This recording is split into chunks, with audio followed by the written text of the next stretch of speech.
The desert is silent in a way that feels intentional, not peaceful, watchful. The Dead Sea sits below the rest of the world, the lowest exposed point on Earth. Air feels heavier here, thicker. Sound dies quickly. Salt crusts the shoreline like bone.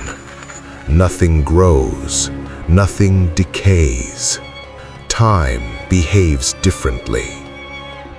In the cliffs above the water, caves open like wounds in the rock. Dark, narrow, unwelcoming. Places no one enters without reason. In 1947, a sound broke this silence. A stone hitting clay, a sharp crack, followed by nothing. Inside that cave, wrapped in linen and hidden in darkness for 2,000 years, something waited.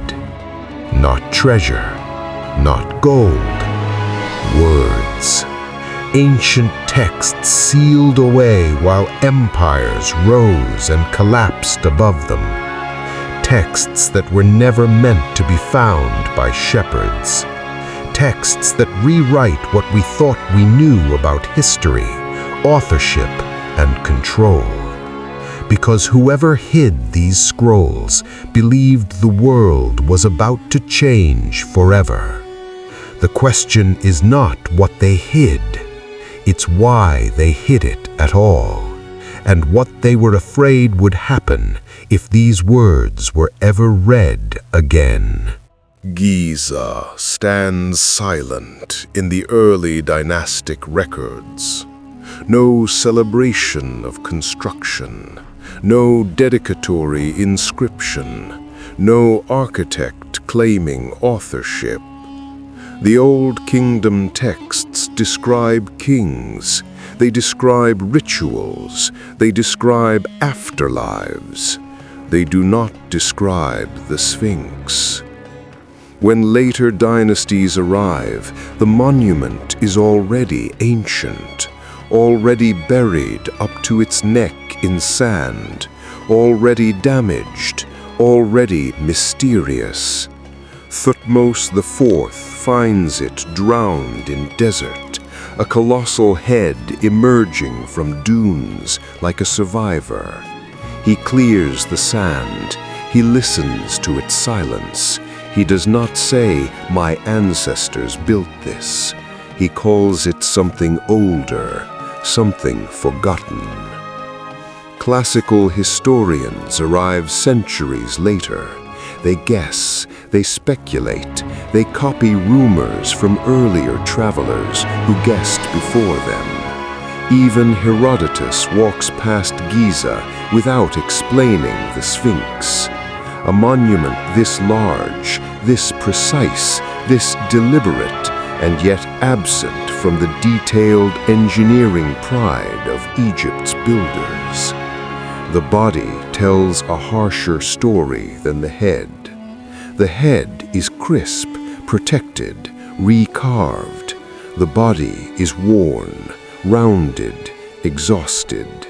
Wind erosion cuts sharp. It eats sideways, it leaves angles. Water erosion flows down, it curves, it smooths, it leaves vertical scars that follow gravity. The Sphinx bears those scars openly. Geologists notice first, not archaeologists, not historians. Stone specialists trained to read time in rock layers. They kneel beside the enclosure walls. They trace the channels with their fingers. Rainwater runoff, repeated cycles, long exposure. Not a single storm, not a flood, a climate. And this is where the timeline begins to strain, because Egypt's last major rainfall period ends around 7,000 to 5,000 BCE, before dynasties, before hieroglyphs, before the Egypt we think we know. If the stone is telling the truth, the Sphinx did not arise in the age of pyramids. It endured something older. Ancient texts speak carefully. They do not announce themselves as history. They observe.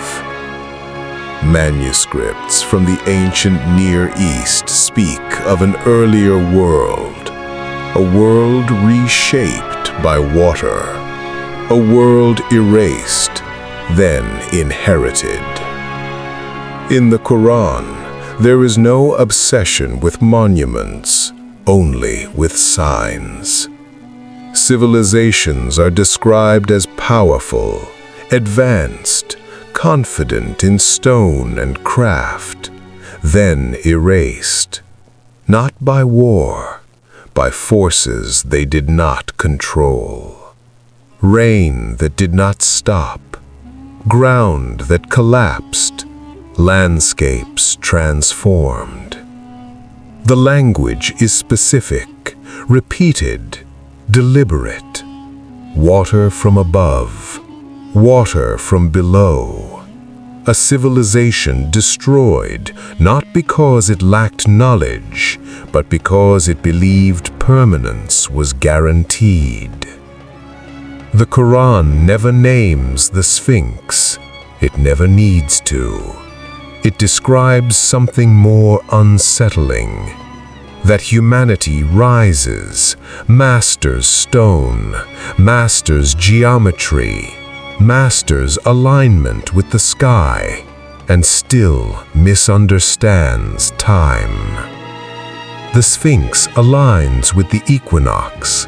Its gaze fixes on a sunrise older than dynasties, older than kings.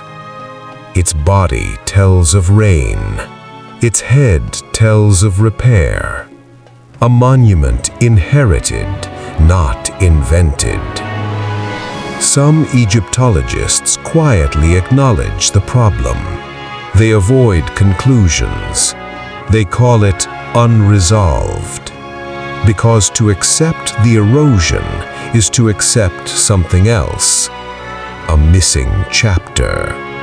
A civilization capable of monumental engineering before recorded history begins. Not mythical, not divine, human and erased. The Quran describes peoples who carved mountains, who built with precision, who believed their works would last, then vanished. Not as legend, as warning.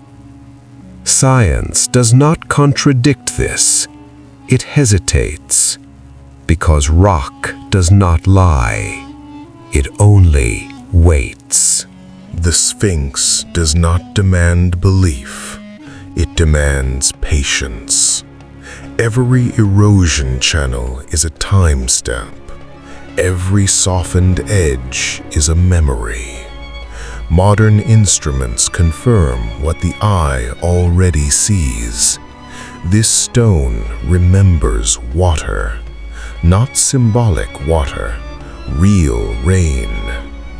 The debate continues because the implication is heavy.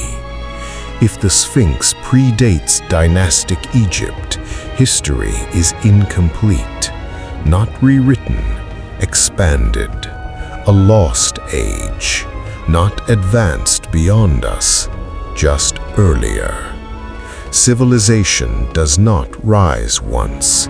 It rises, collapses, and rises again. The Sphinx survives all of it, watching, weathered, silent. Its face belongs to Egypt. Its body belongs to a world before Egypt. And that is the anomaly. Because if one monument escaped the flood of time, how many others did not?